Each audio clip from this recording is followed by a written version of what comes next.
Welcome to the Lead Pedal Podcast with your host, Bruce Outridge, where he talks all things trucking. Now let's get rolling. Hey, what's going on, my friends? Hey, we are going to continue the conversation here for you today on what's changed in trucking employment. Last episode, we talked about where are all the jobs. Hey, I don't know. Anyway, but there are lots of jobs out there. There's lots of people hiring. Finding something that fits for you is our big thing there. So, yeah, we talked about that in our last episode, and we're going to talk about some of the changes that happen in trucking and why that's affected driver employment and maybe how we can fix it. Hey, if I could fix it all here on a podcast, then, well, we'd be done already, but apparently I can't do that. Hey, before we get going, though, let me talk a little bit about a place that is hiring, and that's Bison Transport. Now, you know what? They're looking for owner-operators. They're looking for drivers. They had sign-on bonuses. They've won the best fleet, safest fleet in like 17 years in a row. And they get judged a lot incorrectly, but they actually have a really strong culture and a really strong support team, and which is great. If you're an owner-operator or a driver, you need that. Probably one of the bigger things, though, is if you're an owner-operator, they have things like you get a deal on parts, you get deal on maintenance, you get deal on fuel, you got a support team to help you, you're going to have steady miles, you're going to get paid on time. Critical. If anybody's been in business, you know that you need the income to come in, and then you need to maintain the expenses and keep them low. Now, what happens, though, is most businesses don't get paid on time. You don't have to worry about that with something like Bison because they got lots of freight and they got lots of support teams. So check them out, bisondriving.com. And we talked about the last episode about the way people are hiring, and they hire by runs and stuff. So you could actually say, yeah, that fits my lifestyle or whatever, and go there. So go check out bisondriving.com. Tell them we sent you. I know you're going to love that. All right. Hey, we got lots of stuff to talk about today. We're going to talk a little bit about what's changed in driver employment right after this.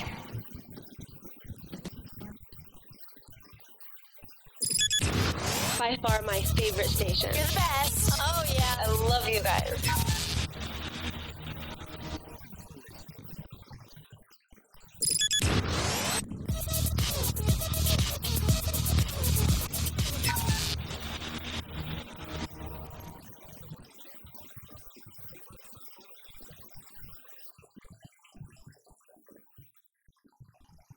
All right. So, yeah, we got lots of stuff that has changed in the industry, and I think it's affected the way it's affected. You ever hear the perfect storm? You ever hear that where you've got like everything happening at the same time and it's just all coming together in one? Kind of like my life. That's how it works a lot.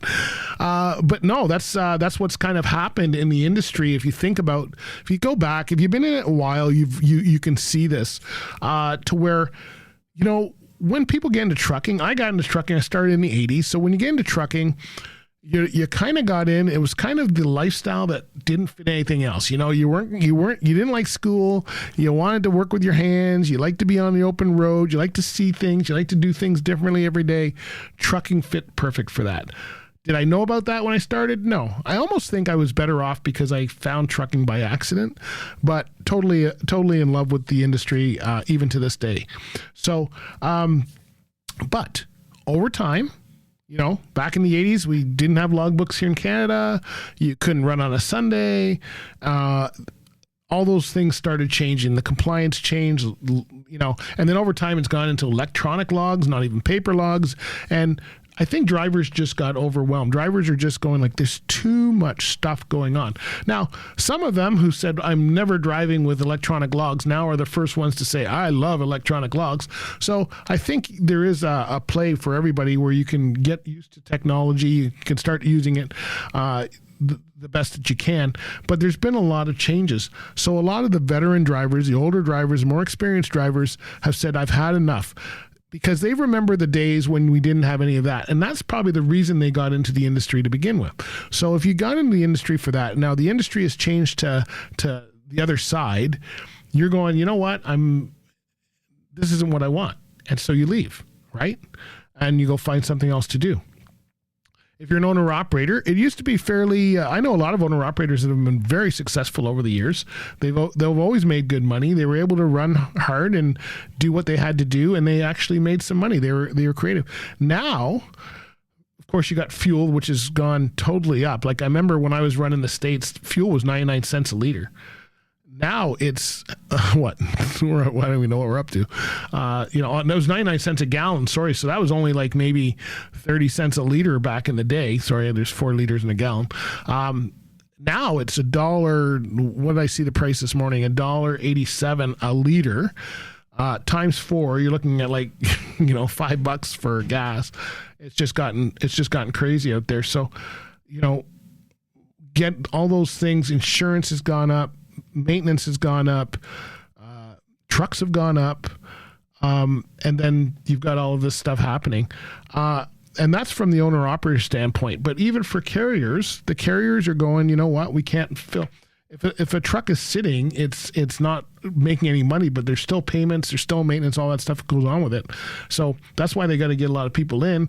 Some people bought in, if we look at what happened in the pandemic here, that whole gig style contract driving models all started. People are just buying power equipment because Amazon bought as many trailers as they could. Well, that's fine, but now it's hurting them because they bought when equipment was hard to get. Rates were high as far as borrowing and all of that kind of stuff, and they didn't have a steady contract. So some of them are doing okay. Some have decided that that's what they want to do because they want to just work for 6 months and then go away for 6 months. They're seeing a lot of that kind of stuff. Companies are restructuring and going, you know what, let's just go back to our core service, whatever that might have been, and stop trying to expand and get into all this other fluff. And that's what's happening with a lot of it. So that's where a lot of things changed as far as, again, the perfect storm where drivers are kind of moving away and then staying. Some are coming in the industry, they're not coming in properly the way they should be, and then others are going away. So, now we've got drivers who are kind of being not treated well and have a lot of unrealistic stuff going on. Unrealistic pay promises, or the Driver Inc. thing is a big thing. We were talking about that last week. High turnover for companies, poor safety culture, so more wrecks, people not getting paid. And then, of course, we've still got, people saying, oh, here's what we do, and then you get hired on, and that's not what they really do. So those are some of the red flags that, people need to watch out for in the industry, and it's really changing the way things are. So what are good companies doing? There's a lot of good companies out there. Let me get that straight. There's a lot of good companies out there. A lot are doing things right. A lot have changed their models. They're working with better home time. They've got good pay. They've got transparent pay. You know what you're paid for. In fact, Bison, I thought was interesting. You can book your own load. So you can decide, they send you out with a load, but you can book your own return load. So if you are trying to work around your lifestyle, I thought that was really interesting. They brought that out about a year or two ago. Is the driver culture respectful? It's amazing how many conferences I stay and we go and drivers are the best. Drivers are the main thing, but then they get treated like crap at companies. So, if your drivers are respected, I'm not saying you have to give them everything that they want, but if the driver is respected, it's going to go a long way. And, if you're investing in safety and equipment, that's going to be a big thing. And right now, we're seeing companies that are not maintaining their, if you've got duct tape on your vehicle right now, other than something just happened and you're getting it to the shop, you are not driving a piece of equipment that should be on the road. We're not going to get into the whole polishing thing, but I'm a big guy that way.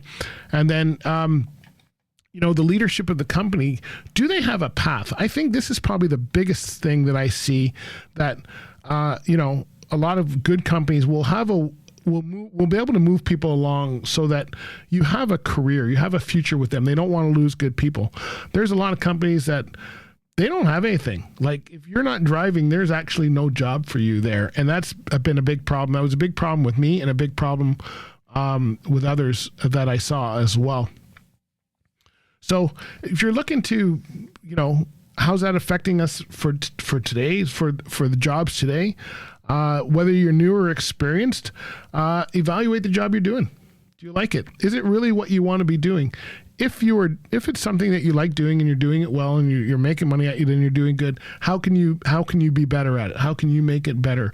I talk a lot about personal brand. That's how to think about that. Ask questions before signing on. This is something that I find a lot of drivers don't do, especially newcomers to the industry. And I heard it on a podcast, not my podcast, somebody else's podcast the other day. A driver on there, he had lost like $40,000 and was saying that, oh, you know what? Nobody told me. Well, he only talked to people in his circle. He didn't talk to anybody outside of circle who would have told him that's the wrong thing to do. He shouldn't have worked there to begin with, but that's the way it is. And if you are in this industry and you think that you're going to stay here or you're trying to stay here, but you want it to be better than just get niche down. What are you doing today? Can your job, I want you to, when you're driving down the road, I want you to evaluate all things you do in your job today. Can your job be taken over by a robot? Can it be taken over by somebody with less experience? Or if you're just driving A to B and you don't, if you're not doing flatbed or you're not doing tanker, or you're not doing something specialized, your job is probably not as secure as it could be.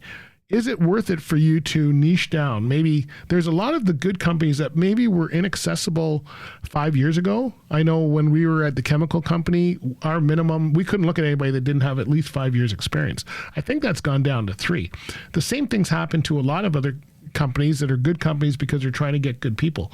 So maybe it's a time for you to make a switch if you've got a number of years of experience and you want to try and do something else and you're going, how can I move into another system that's going to pay me better, more rewards, all that kind of stuff based on my experience. Now, in the industry, we're talking about Red Seal but Red Seal is not going to be fast, unfortunately. But for the long term, I think that Red Seal is really where we need to go.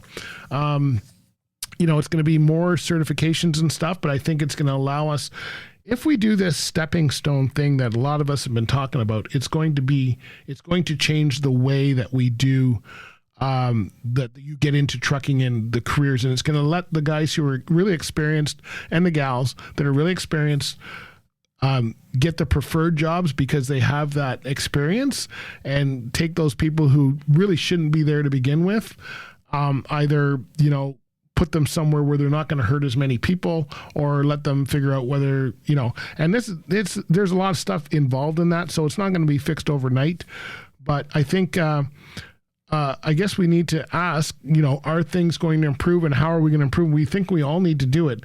If you're working for a carrier that's not treating people right, you need to make a decision to leave.